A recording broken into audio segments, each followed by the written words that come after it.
Frank, I think in your initial press conference last year, the first thing that you talked about was the defensive identity of the team and sort of how that's always been the leader. And I just wonder, with the new acquisitions, kind of plus the core, or a good amount of the core from last year, how do you see that evolving into this into this season now? Well, we're going to have to be even better. The first thing you have to understand about going into a repeat is that it's going to be harder than the year before. The bullseye is going to be bigger, and we played longer than everybody else, had a shorter offseason than everybody else. So the odds are stacked against us from that standpoint. And the identity of what and who we were last year has got to be repeated. If we're going to try to repeat as champions, we've got to have the defense mindset. That's going to be the first message of day one of camp, and togetherness, sharing the basketball and selflessness. Those two things were pillars for us last year, and that'll have to be the same for this year.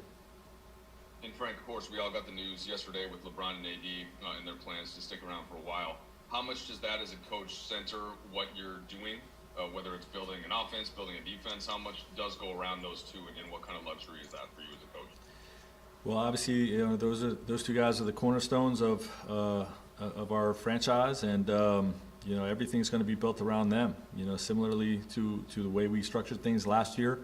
That's the way it's going to be going forward. We're extremely grateful and lucky to have those guys, with our team, to lead our team for years going forward. And like I said, those two guys are going to be pillars for us.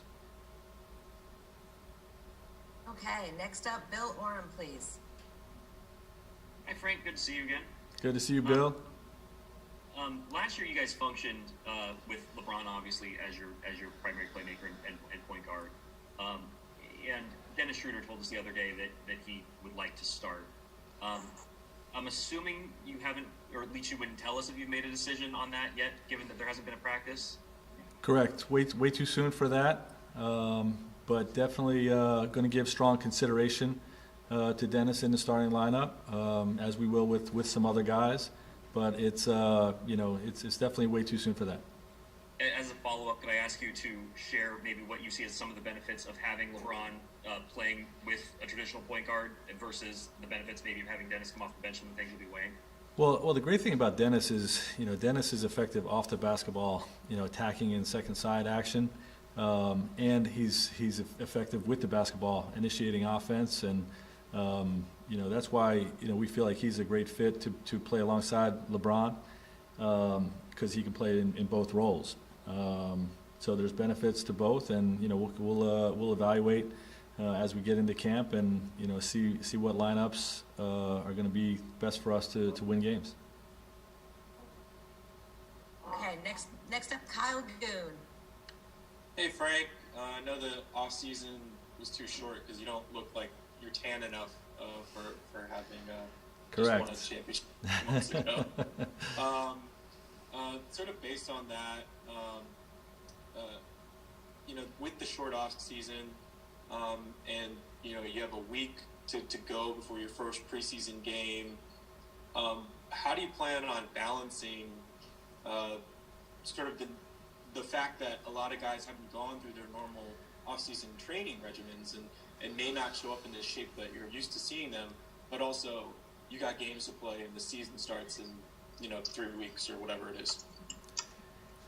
Yeah, it's our first big challenge of the year is trying to strike that balance the right way. We want to make sure that we're easing guys in that did not have a normal off season. The guys that basically are returning from playing in the championship last year with our team. We don't want to overdo it early with those guys, but at the same time, the games are coming up very quickly. So we also don't want to ease in so much that we make them vulnerable for those games to injury. So we're going to have to on a day-to-day basis try to strike that balance, not overdo it early and make them vulnerable to injuries in camp, while still getting them ready so that they're not vulnerable when the games come around. And just as a quick follow-up, is there anything specific to this next week that you feel like is dramatically different from the way you might usually start a training camp? The whole thing is dramatically different. I think it's dramatically different league-wide, but in particular for our team that played along with the Miami Heat later than everybody else. But the thing about the pandemic is, most teams are not able to play the normal, month of pickup games, that everybody's used to coming into a camp. You get all the bumps and bruises and those things underway before camp even begins. And then the intensity level increases when camp begins. So without that, again, we're just going to have to keep a close eye on the ramp up, to getting these guys ready to play. We got to get them moving with training camp intensity. We got to get them playing live basketball with training camp intensity, but we got to do it probably in small doses early and just try to build it up as we get closer to the regular season. Okay, Dave McMenamin. Hey, Frank, good to see you. You opened up training camp last year by saying when you play the Lakers, you're going to get hit. It's going to play a smash-mouth version of basketball. How quickly do you feel like last year's team adopted that persona that you wanted them to play with, and how do you get this year's group to do it with the new faces? Yeah, I mean, excuse me. I think we picked that up and adapted that identity right away last year. We must do the same again. This is part of the formula that worked for us to win a championship. Is being a team that on a daily basis plays harder than our opponent every night and plays more physical. And the guys that we've brought in here are nasty dudes.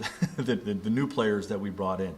When you look at Mark's physicality and Trez and Dennis at the guard position carries a nasty disposition. Wes Matthews, these guys are all physical dudes and have that sort of edge to them that I think that they'll embrace right away. And obviously the group that's returning knows the value in what we created last year, and hopefully we'll establish that early on. Okay, Dan Wyke, please. Hey, Frank. Good to see you. Good to see you, Dan.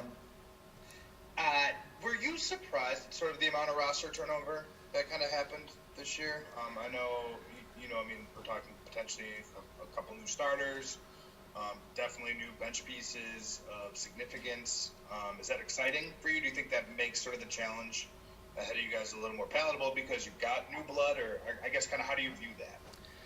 Well, was I surprised? You never know what to expect going into an off season, especially when you've had the success that we had when you win a championship in whatever sport you're talking about. Going back as many years as you want to. Other teams always want your players when you win.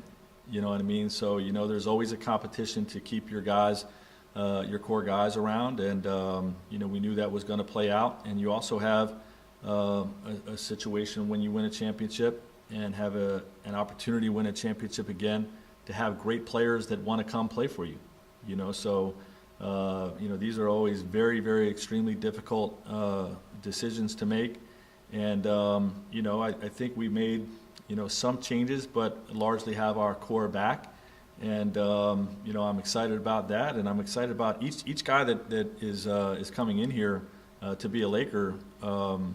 Brings something that has me very excited about how that's going to help this year's team be slightly different and hopefully even better than where we were last year. Frank, is it pretty safe to assume that we're not going to see a ton of LeBron in these 4 preseason games? Is that a safe bet? We'll see. Like I said, we don't want to underdo it, and then he's not ready to play in real games. But obviously don't want to overdo it as well. So I really don't know where that's going to land, but I would expect that we'll probably see him some, but not a ton. Enough for him to get ready for opening night. Thanks. Okay, next up, Mike Bresnan. Hey, Frank, good to see you again. It's been a little while. Kind of a similar question to what Bill was asking earlier about Schroeder, but at the center position. How do you kind of see that working out between who's going to start among the new guys, Montrez and Marc Gasol? And also, will AD still get some time late in the game, potentially at the 5? Yeah, all questions that I feel like are probably still a little bit too soon to answer. But I think both guys obviously are starter level players. You know, Mark having been a starter his whole career, Trez being a sixth man of the year type of role. You play starter minutes in the role that he's played in the past. You know, so both of those guys have that ability. But we also know that AD playing at the 5 with alongside Markieff Morris won us a championship last year. So you know, these are this is basically a lot of different ways we can go with this. We're going to see see how these guys fit alongside one another. You know, I think watching them play together and seeing how the combinations work, is the biggest factor in these types of decisions, and we haven't seen any of that yet.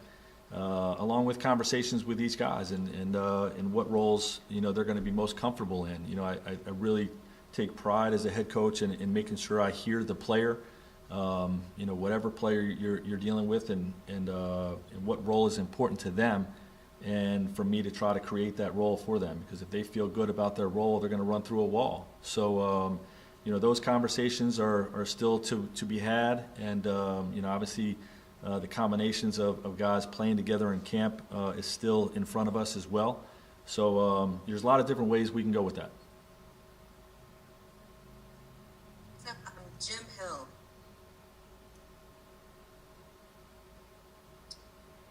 Jim? Now, hey, Coach, how are you? Good to see you, Jim. Yeah, congratulations. You just got through talking about a certain amount of nastiness in individual players. Are you saying that your team needs a little bit of nastiness to defend the championship?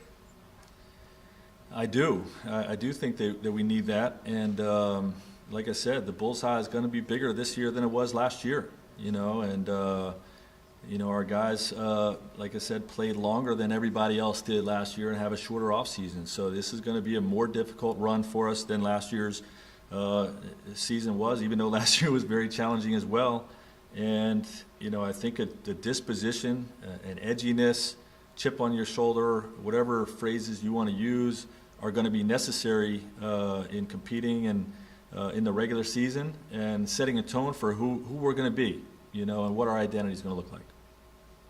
One other thing, Coach, would you say the championship you just won was the most difficult in sports this year because of the bubble? You were gone so long, the pandemic, and all these things that were surrounding?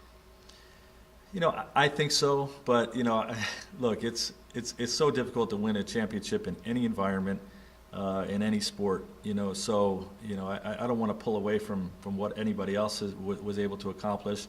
I know the set of circumstances and adversity that last year's team faced to win that championship, I think is unprecedented. It really is when you just look at the totality of it, and it's really remarkable. For our guys to have been able to persevere through that, and I couldn't be more prouder of them. Thanks, Coach, and good luck. Thank you. Thanks, Jim. Next up, Alan Sliwa. Hey, Coach. Just coming off a championship, and obviously the offseason that you guys had, adding some great additional pieces. How do you just make sure that the team isn't maybe overconfident? A lot of people are picking the Lakers to repeat. Do you lean on a lot of the vets? Can you kind of just walk through what your thought process is in that, knowing that the team's going to be heavy favorites? Yeah, look, just having coached LeBron and Anthony for a year, they've got the right perspective on this. You know what I mean? And they take nothing for granted. Just in talking to them day to day throughout the year last year, and talking about the challenges coming forward this year, like they understand it's going to be harder. It doesn't matter what people are going to say about our team and our talent level and whether we're the favorites or not. Like none of that really matters to those guys. They know how hard it is, and they know all the work and sacrifice and commitment that goes into playing for that championship and reaching that goal. So, I really am not worried about that. I think our group has the right perspective. Okay, Joe Varden. Hi, Frank. Joe Varden from The Athletic. Good to see you, Joe. Hey, it's good to see you as well. You've been kind of answering this, I think, but I want to ask you directly.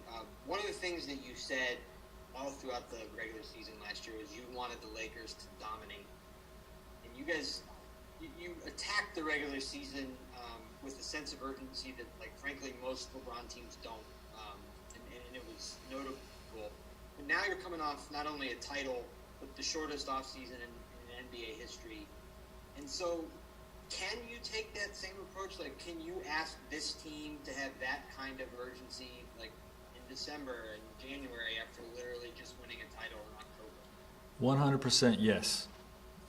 We will play every minute of every regular season game like it's the championship because that's part of what won for us in the playoffs last year is that mindset that every time we're on the floor, we're playing harder than our opponent, period.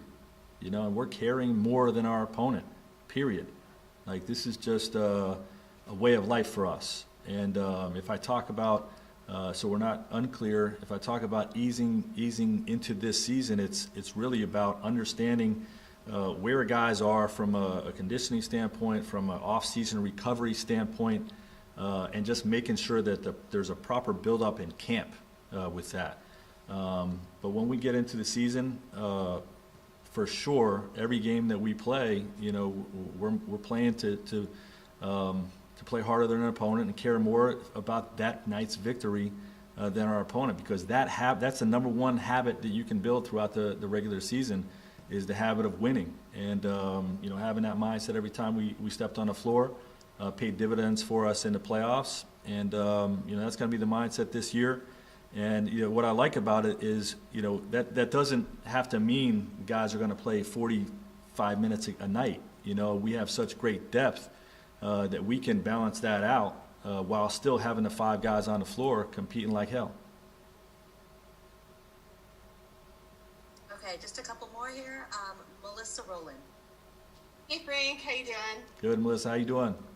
Good. I'm curious, considering how both physically and mentally grueling the bubble was. I'm curious, what was your guys' reaction when you guys found out just how quick the turnaround was actually going to be?